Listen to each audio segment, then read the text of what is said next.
Talk a little bit about like the merge or like the intersection of Hmm. ethnicity and religion, because I think you alluded to it earlier a Yeah. bit. Because religion is just this massive beast, but we also know it has lines along ethnicity. The sense of disunity Hmm. between us as a people. Hmm. But I think that is also indicative of rhetorics. Because when I Hmm. start to think about it, like, is this grounded in fact? Or is this grounded in what I have passively consumed? In Hmm. terms of, I know people who would not marry someone because they're Yoruba or this or that. Yeah. Like, we have a Hmm. problem in the country. So I think, what does it take to actually start seeing ourselves? So maybe that's a question to you.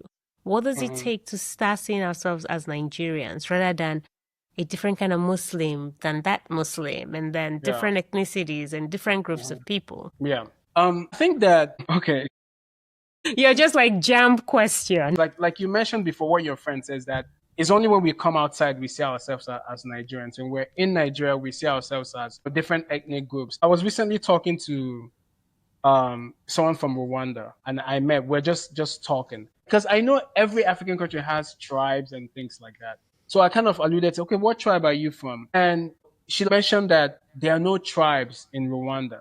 Although when I talked to somebody else, they told me there are tribes. But I think what I understood was that there's the concept of tribalism, they're trying to wipe it away. Mm, And one of the things they're doing is like, I think in Rwanda, there's only one language. To go back to your question, I think that the ethnicity and all that stuff is embedded in society. We as Nigerians, we have to find a way to curtail these things and policies to minimize the overemphasis on tribalism and ethnic groups, especially when you have to come with policies and things that have to do with the masses or in Nigeria as a whole. I know mm-hmm. like people can always have their identity, which is where they're from, Igbo, Yoruba. It's fine. There's nothing wrong with Yeah. it, right? But policies and things that have to do with the citizenry, we have to find a way to minimize that from being like, like being quantifier or a qualifier for various like political office. Once they start doing that, then people will start seeing that, and then I think it will have a trickle down effect to those who are like the regular citizenry. We will now start saying, okay, this doesn't really matter because I mean you're not gaining anything from saying that you're this or that. I Yeah. just think that policies need to be void of Yes. those things. There needs to That's be a the only way. separation. There needs to be Yeah. separation. I think things that have to do with the country needs to be void of those heavily, ethnic and tribal influence. What do you think? I agree with that. We have our cultures, we have our languages, Hmm. we have our foods. There are places where they integrate, yeah, jollof. And But I think that there needs to be, so you can celebrate that, you can hold on to that. right. But collectively, we need to start thinking about Nigeria as a business, When as when a you say large, when you say massive, that, sorry. when you no go on, when you say it's a business, tell me more about that. Imagine the country, running the country is a company, and then you demand better of your leaders. Imagine Because if like you had a crappy CEO for Microsoft and Apple and, Intel and I don't know, any of the big companies in the world. If we start thinking about it more pragmatically and away from, because if you're an Igbo person, and you're a crap leader and you're responsible for my income and you're going to run it into the ground, I don't want you leading. I want you out. I want the person who is capable to be there.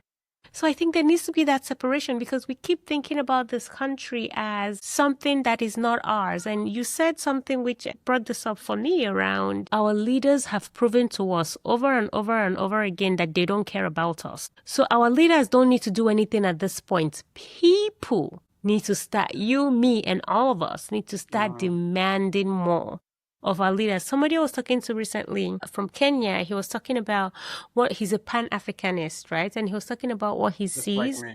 that is unique in Africa, Hmm. maddening, is that we listen to our leaders tell us nonsense. You're like, oh, I will build a church, I'll build a mosque, I'll do this, I'll do that. And we say, oh yes, we like him, because it's usually a him, very rarely a she or her.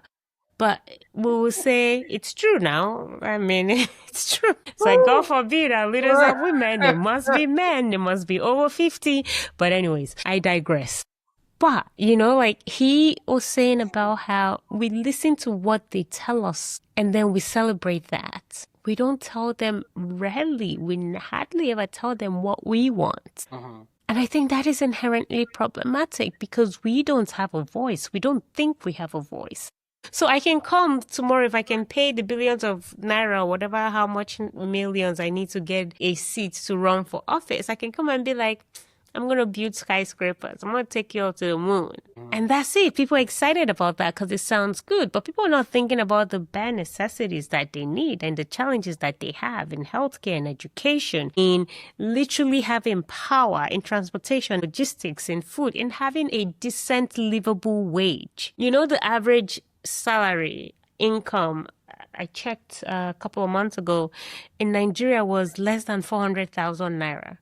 That is less than 400 euros a year. Yeah, but there's something I want to. Okay, so I want to challenge something there. Challenge away. I want to say that I think Africans are smarter than politicians just telling us and we just, we listen. I think, yes, they say all those things. And, Africans, you mentioned your friend from Kenya. I think that we hear it, right? But what's the choice? I mean, people, they're going to say what they have to say. We hear it, but I guarantee that majority of people don't even believe it, right? But the thing is that how do we hold them accountable if they don't deliver? That is the thing. We need to rise from apathy. I think that is inherently, maybe fundamentally, the challenge that we have as a continent. I think the challenge that we have as a group of people, where, yes, we don't believe it. But I think there is this sense of apathy where I will do for myself. I will take care of my own. And this is, again, comes back to the construct of, I think, say, take Nigerians. Nigerians are inherently good people. They will take care of their villagers. They will take care of their aunts and their uncles. But they'll take care of their people, and everybody else is fair game, right? I think power is never given. Power is taken. And recently I've been thinking a lot about this around good people must pursue power aggressively. Because the bad people or the incompetent people or the people who have no business being leaders are the ones who are pursuing power aggressively and they are getting it. And the rest of us are on the sidelines lamenting about how bad their leadership is. Right? So, but I think there's something about knowing the facts. Like I think I told you the other day we talked. The number of out-of-school children in Nigeria is 20 million. Million children are out of school. Yes. That's interesting. Wow, I wouldn't think that, No one thinks that, but it's true. Because we value education so much, right?